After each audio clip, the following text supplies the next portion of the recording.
Hopefully I've remembered to put my little cartoon at the front of the video. Just my contribution to our 250th anniversary. So happy 4th of July, everybody. It's available for sale at redbubble.com. Link in the channel description.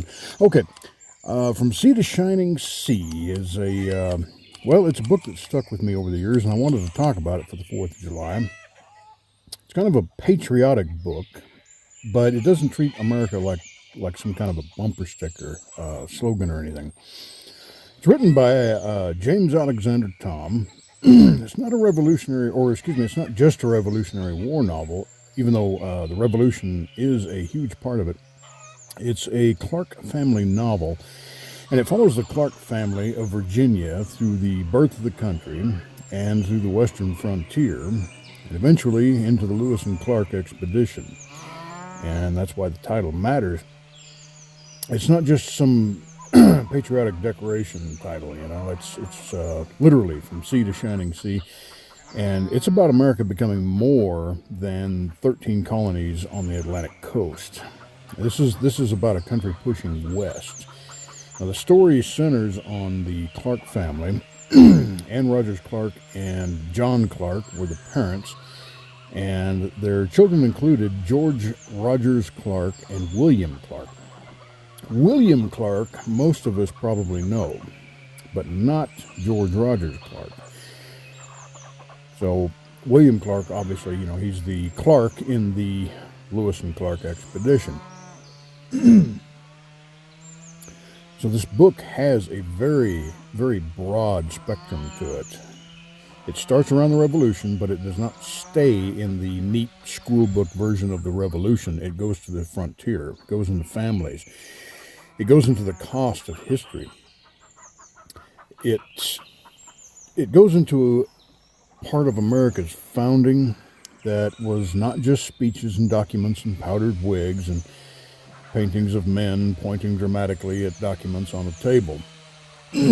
First off, I want to touch on John Clark, the son of John Clark, so that would make him John Clark Jr., I guess.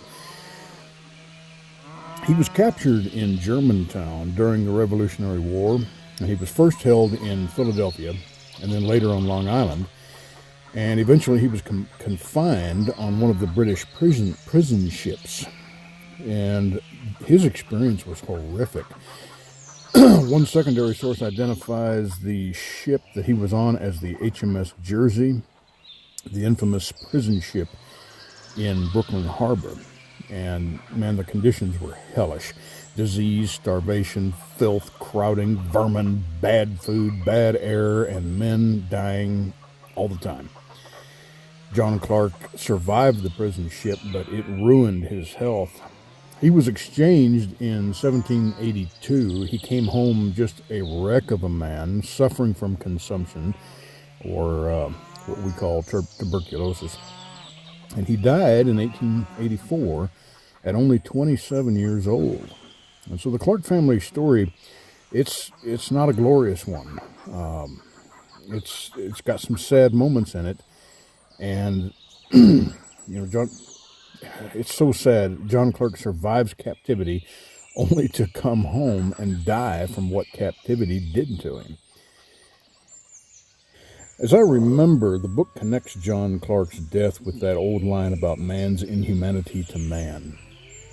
And that might have been on his tombstone, but it certainly fits the spirit of the thing. It was a sad story. Richard Clark, another of the sons, turned up missing. He served under George Rogers Clark in the Illinois campaign, and after the war in 1784, he set out alone on horseback from the Falls of Ohio toward Vincennes, or possibly Kaskaskia, and forgive me if I'm mutilating these words. He never came back. His horse and saddlebags and belongings were later found near a riverbank, and the family held on to the hope for a while because there was no body. He may have drowned crossing the river. There were also frontier stories that he might have been killed, but the horse being left behind makes drowning probably more likely. It's just another piece of the Clark family tragedy. No, he didn't get a dramatic battlefield death or a glorious last stand. He just vanished. And nobody really knows what happened to him. So it's just another sad ending to another of the Clarks. And then we got George Rogers Clark and the Western War. And he's one of the reasons why this book stuck with me over the years. Most people know Washington and Jefferson and Franklin. Maybe you've heard of the name George Rogers Clark, but you may not know exactly what he did. During the Revolutionary War, the Western frontier really mattered. The war wasn't just happening in Boston and Philadelphia, New York and Yorktown. There were British posts out west, and there were frontier settlements, and there were raids. There was a real danger that the western side of the Revolution could go very badly. And Clark did not just sit back and defend, he went on the offense. And he led his men into the Illinois country and captured places like Kaskaskia and Cahokia. And then came the Vincennes and Fort Sackville. And that winter march to Vincennes is one of the historical events that kind of sounds made up. You've got men marching through freezing floodwater, half starved, half frozen, still pushing forward. And if you put that in a novel, had it not happened, people would just call it unrealistic, but it did happen. George Rogers Clark helped to keep the western frontier from falling under British control.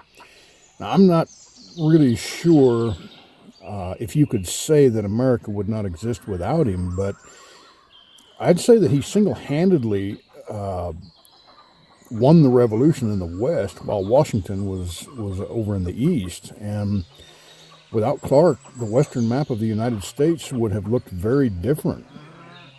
And that's stuck with me over the years.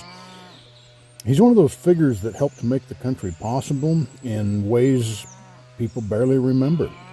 He did something enormous. The history sort of shoved him into the footnotes. You know, Washington gets the paintings and Jefferson gets the words, and George Rogers Clark just gets wet boots, bad debts, and a very tragic fade out. He should be immortalized, just like the rest of the founding fathers and the heroes of the Revolution, but he's not a name that's readily called to mind when you think of the American Revolution.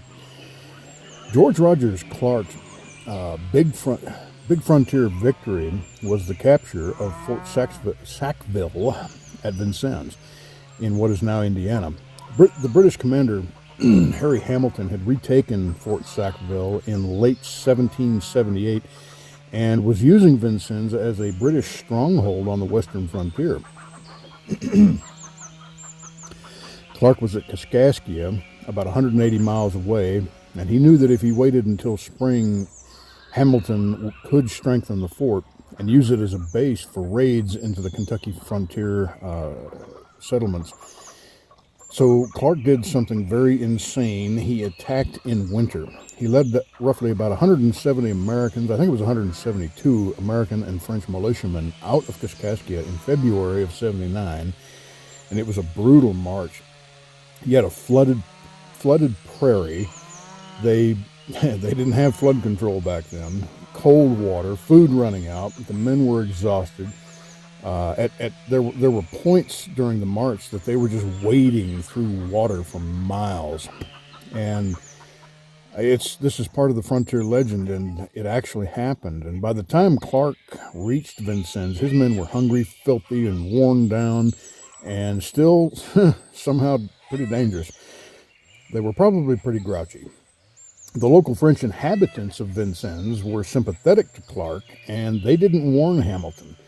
So Clark got into the town, used the houses and the fences as cover, and opened fire on the fort. And he had sharpshooters positioned everywhere, and anytime somebody showed their face, they opened fire, you know.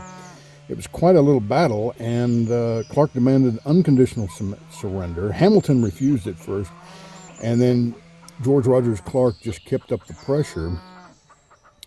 Now, there's a brutal part here that shouldn't be looked over. Clark captured several native warriors that were associated with the British side, and he had 4 of them killed in view of the fort. That was psychological warfare, and it's ugly as hell, but it's part of the frontier war. And eventually Hamilton surrendered the fort in February 25th, 1779. The Americans renamed it Fort Patrick Henry. Clark took a British frontier post with a small half-starved force after an almost impossible march, and that victory helped to blunt the British power in the western frontier. The tragedy of George Rogers Clark is that even though he helps secure the West, he does not become one of those polished marble founding father figures. He fades and declines, and he becomes one of those people that history uses up. And that's just one of the things that makes the book feel honest, you know. Patriotism is pretty easy when it's just flags and fireworks. It gets pretty hard when you remember that countries are built by people who bleed and sacrifice and lose and fail and get forgotten and sometimes get handed a bill afterward. And you know, we need to remember those, or at least consider those that we have forgotten or that we never knew about, that kept this country free and freed this country in the first place.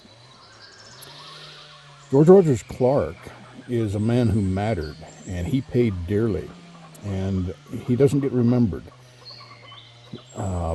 Unfortunately, he didn't get to have a noble, peaceful retirement. He was buried under debt, and that debt actually came from the war itself. He had personally spent money and used credit to keep campaigns going, and then Virginia dragged its feet on reimbursement. So here's a man who helped secure the frontier, and afterward he's stuck fighting creditors instead of British officers. And William Clark, his younger brother, he ended up dealing with the lawsuits and the creditors tied to George Rogers Clark's unpaid war debts.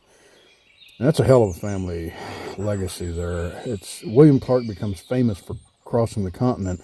George Rogers Clark, who helped make the Western future possible in the first place, is left broke and bitter and dependent on family. And then there's the drinking. This was not just good old frontier boys that like to tip back on the jug now and again. He was known for alcoholism and the debts and the lack of recognition and his failed ventures and his decline in health. It just seems to have eaten him alive, and it just makes it tragic. He wasn't just forgotten, he was broken down. And the country eventually honored him, but by then it was a little too late. The Virginia government gave him a pension and a ceremonial recognition in 1812, but he had already spent decades under the weight of debt and illness and disappointment. He helped to hold the back door of the revolution, and the reward was basically, thanks, now explain these receipts. Then the book keeps moving on, and this is what makes it bigger than just a Revolutionary War story. The Clark family story eventually leads to William Clark and the Lewis and Clark expedition, and this is where the title really opens up. So the country goes from fighting for independence to asking, hey, what's over there? James Alexander Thom made history feel alive, not just interesting, alive.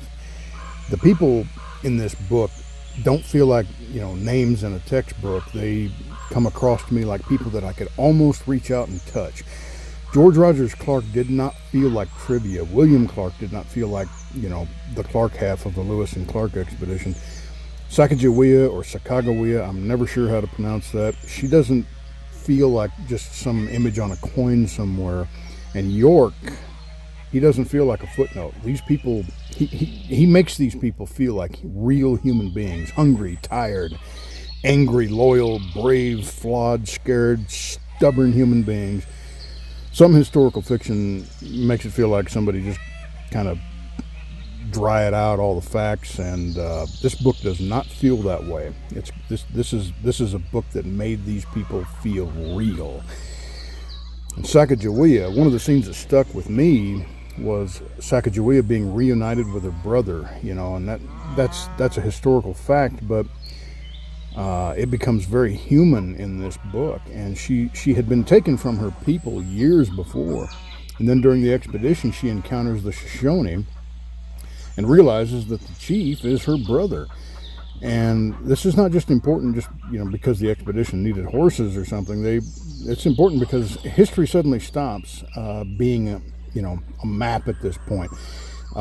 This was a very heartfelt moment in this book, and that's one of the things that Thom did so well.